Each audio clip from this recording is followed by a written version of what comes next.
Masa sudah memasuki lobi apartemen yang diduga tempat Uya-Kuya bersembunyi. Gila. Coba bayangin, rumah Uya-Kuya yang dulunya jadi simbol kemewahan, sekarang dijadiin konten explore YouTuber saking viralnya. Bayangin gimana perasaan Uya-Kuya dan istri pas pulang ke sana. Tunggu dulu. Topiknya bukan sekedar viral. Gue baru dengar nih, Uya ketemu sama seorang ibu yang bawa kabur AC rumahnya. Dan justru diberi uang oleh si Uya sendiri. Maksudnya?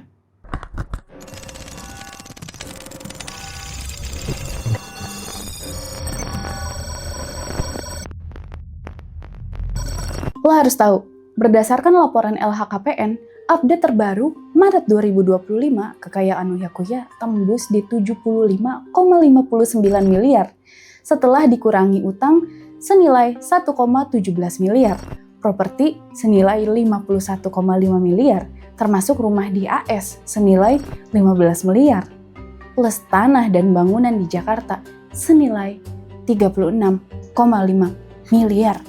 Kendaraan mewah yang terdiri dari 8 unit, total 4,31 miliar. Kas dan tabungan 15,28 miliar. Dan aset bergerak lainnya 2,86 miliar. Padahal di laporan November 2024, kekayaan cuma 26,47 miliar.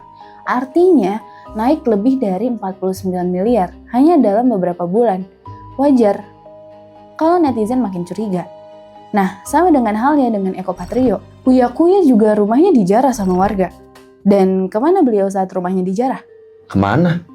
Ketika rumah dijarah, netizen langsung ngamuk. Kabur nih orang.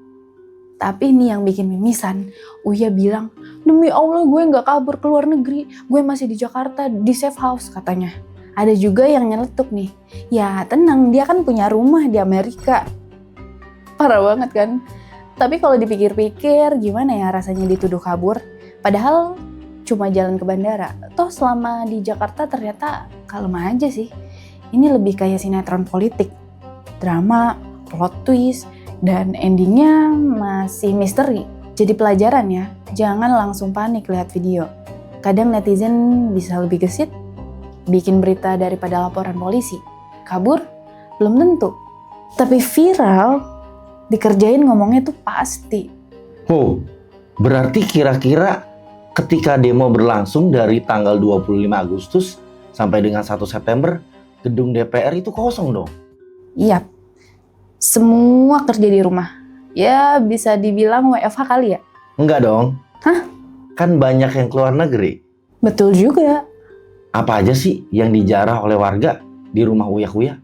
Rumah megah di Kebon Jeruk, Jakarta Barat, yang dulu berdiri sebagai simbol kejayaan selebritas sekaligus pejabat, kini tinggal puing dan serpihan kaca.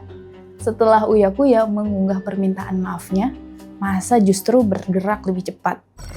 Assalamualaikum warahmatullahi wabarakatuh.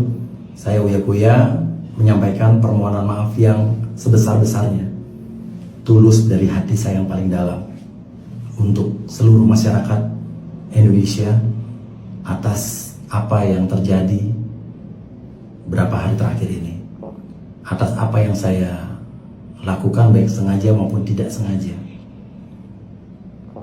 Kami memahami bahwa apa yang terjadi ini mengakibatkan luka yang mendalam bagi rakyat Indonesia, terutama korban yang harus gugur dan terluka akibat bentrokan-bentrokan yang terjadi. Tidak ada sedikit pun niat dari kami untuk membuat suasana ini menjadi gaduh. Tapi janji saya, dari hati saya paling dalam, saya akan lebih berhati-hati lagi dalam bersikap, bertindak, bersungguh-sungguh untuk mewakili rakyat Indonesia sebagai anggota DPR RI. Beri saya kesempatan sekali lagi untuk berbuat lebih baik lagi, lebih maksimal lagi dibanding apa yang sudah saya lakukan selama ini. Jalanan depan rumahnya berubah jadi arus manusia. Bukan sekedar berunjuk rasa, tapi melampiaskan amarah yang sudah lama terpendam. Kaca rumah dipecahkan, pagar besi dijebol, halaman porak-poranda. Warga berbondong-bondong masuk dan menjarah, mulai dari AC, sofa, TV, hingga perabotan dapur. Tak hanya barang mewah, yang lenyap tentunya. Dokumen penting seperti surat nikah, sertifikat tanah, sampai akte juga habis dijarah. Bahkan kucing ras kesayangannya juga ikut diangkut. Ada yang tertawa puas, ada yang menangis sambil bilang, akhirnya balas dendam kami semua terbayar. Nah, di satu sisi ada ironi nih. Rakyat yang menjarah sebenarnya sedang menunjukkan bagaimana jauhnya jurang antara mereka dengan wakilnya di parlemen.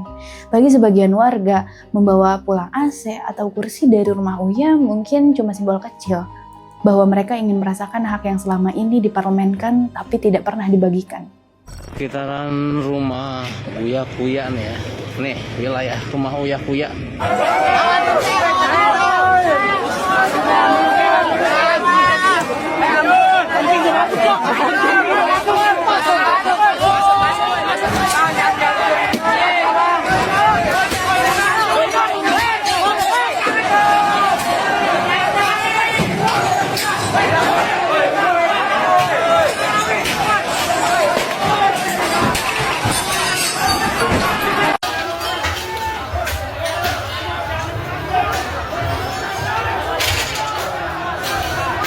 Kemarin juga gue lihat tuh video Uya Kuya lagi di mana gitu.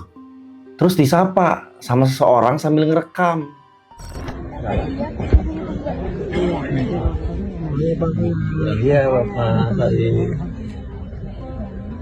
Ramah juga ya Uya Kuya ya? Antara ramah atau panik.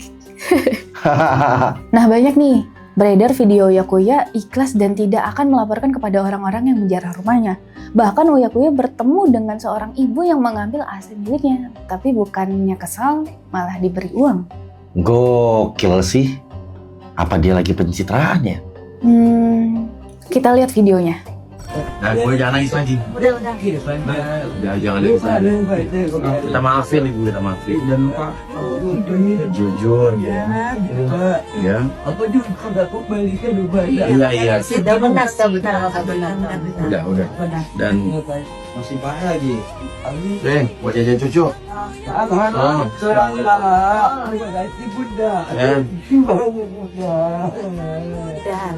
Ya. Terharu sih gua. Uya Kuya juga memposting jika beliau sangat-sangat pasrah dengan apa yang terjadi. Tapi dia juga ikut joget-joget. Jelas lah, makanya dijarah. Mungkin dia cuma bercanda dan lagi ngelawak. Kalau emang bercanda, ya udah anggap warga juga lagi bercanda tuh ngejarah rumah dia.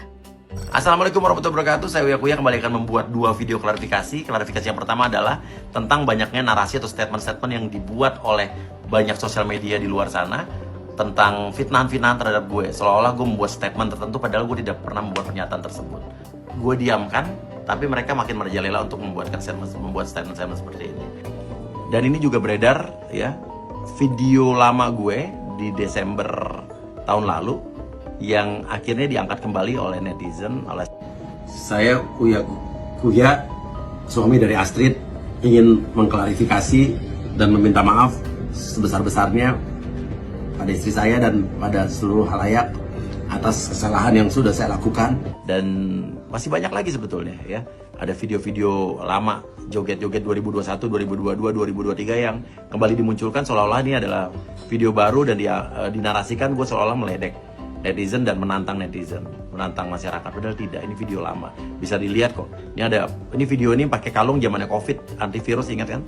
Dan saya juga sadar mungkin memang banyak orang-orang yang terganggu dengan podcast-podcast saya selama 5 tahun terakhir ini, di mana saya banyak membela masyarakat yang tidak mendapatkan keadilan secara hukum. Akhirnya kita bantu, kita dampingi sampai dia mendapatkan keadilan. Dan mungkin banyak orang-orang yang akhirnya masuk ke penjara dan lain sebagainya, sakit hati dan ingin menjatuhkan saya, nggak apa-apa. Dalam situasi seperti ini, apapun pembelaan kita, ya pembenci ya tetap akan membenci kita. Tapi saya percaya adalah orang-orang yang mengenal saya, mengenal keluarga saya pasti tahu siapa sebenarnya kita. Intinya itu saja. Dan nggak apa-apa, kritik saya, hujat saya, tapi jangan membuat video-video fitnahan atau narasi-narasi palsu yang tidak benar. Yang gua tahu, Uya Kuya itu udah bergelut di entertain puluhan tahun. Dan Uya Kuya itu jago banget bikin program. Nah iya, nih gue sebutin ya beberapa programnya. Yang pertama itu kan sering kita lihat di layar televisi kita. Ada Playboy Kabel Reality Show, itu tentang menguji kesetiaan. Terus ada Hari Yang Aneh, prank show hiburan di mana selebritas dicoba dibikin bingung sepanjang hari dengan berbagai skenario absurd. Nah terus ada Uya Yang Emang Uya Emang Kuya, program sulap dan hipnotis gitu dengan segmen Stupid Magic dan Street Magic, menyertakan elemen komedi dan interaksi langsung dengan penonton. Terus ada Jebakan Batman, acara prank. Terus ini nih, ada Buaya Show Talk Show. Terus juga ada It Bulaga, ada Suka-Suka Uya, ada Rumah Uya, Pagi-Pagi Pasti Happy. Terus ada Supermarket Sweep Indonesia. Dan mungkin masih ada lagi ya, banyak ya. Gue nonton lagi, tapi cuma sekedar hiburan aja sih. Nah, begitu netizen pasti akan dibuat cocokologi dari entertain, tapi sekarang malah ke ranah DPR. Kenapa sekarang lingkungan DPR malah jadi ajang hiburan ya? Ya, karena banyak artis-artis yang biasa menghibur pakai gimmick, tapi lupa kalau gimmicknya malah dibawa ke parlemen, tanpa sadar masyarakat kelaparan yang jadi penontonnya. WK. Ternyata penjarahan Uya Kuya belum berakhir. Ada part 2 gitu? Iya, jadi warga tuh tahu bahwa Uya Kuya punya apartemen, dan warga langsung ke apartemen milik Uya Kuya untuk menjara lagi.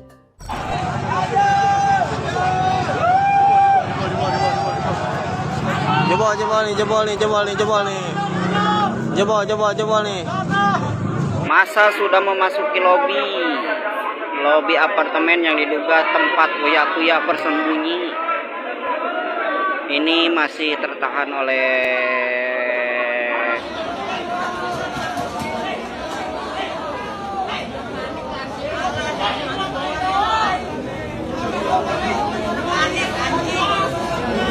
Gila. Bisa cepet banget ya informasi nyampainya. Ya pastilah, selama masih ada internet, sosial media akan lebih cepat sampai. Terus. Ya nggak akan bisa dong, kan apartemen. Ya nggak cuma Uya Kuya yang tinggal di sana. Coba bayangin, warga berbondong-bondong naik lift tanpa akses. Yang ada malah ke apart orang lain. Pasti. Oh iya, kan bisa naik tangga darurat. Iya bisa. Turunnya bawa barang udah engap. Bah. Yang pasti kita tunggu aja berita terbarunya. Gara-gara Uya Kuya ikhlas dan tidak melaporkan kejadian ini, bisa jadi beliau akan dapat empati dari masyarakat. Apa jangan-jangan ini salah satu trik atau strategi dia? Ya, namanya juga entertain kan. Dia juga masuk DPR karena sudah banyak uang dan terkenal. Maksudnya? Tulis komentar kalian, kolom komentar. Assalamualaikum warahmatullahi wabarakatuh. Gimana sudah lihat video klarifikasi saya yang kedua kemarin? Sekarang saya akan mengklarifikasi lagi atau menjawab pertanyaan teman-teman semua tentang kenapa sih ada joget-joget kemarin di gedung DPR.